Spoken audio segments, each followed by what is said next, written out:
মনের গ্রামে তোমাদের সবাইকে স্বাগতম। আজ আবার তোমাদের জন্য নিয়ে এলাম গ্রামের একদম বাস্তব একটা সুন্দর মুহূর্ত। শহরের কোলাহল আর তাড়াহুড়ো থেকে দূরে আজ একটু থামি।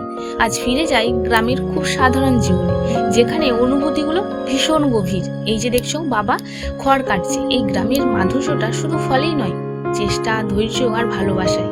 এই ছোট্ট ছোট্ট কাজের মধ্যে আজও আমরা শিখলাম প্রতিটা পরিশ্রমের মধ্যে আছে অনুপ্রেরণা। ওদিকে দেখো মা ধান মিলছে, প্রতিটা ধানের দানার পিছনে আছে মায়ের যত্ন, নীরব ভালোবাসা আর পরিবারের জন্য নিঃস্বার্থ ত্যাগ।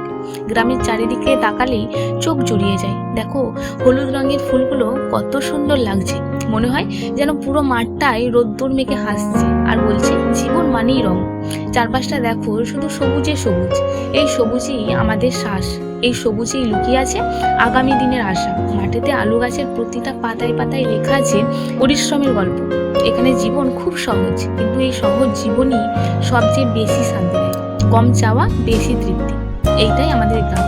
গ্রাম মানে শুধু একটা জায়গা নয়, গ্রাম মানে মা বাবার ঘাম, মাটির গন্ধ আর এমন একটা জীবন যেটা অনুভব করলে আর কোনোদিন ভোলা যায় না।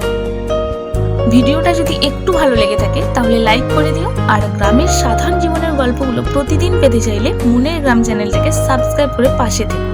আবার দেখা হবে অন্য একটা সাধারণ দিনের গল্প নিয়ে।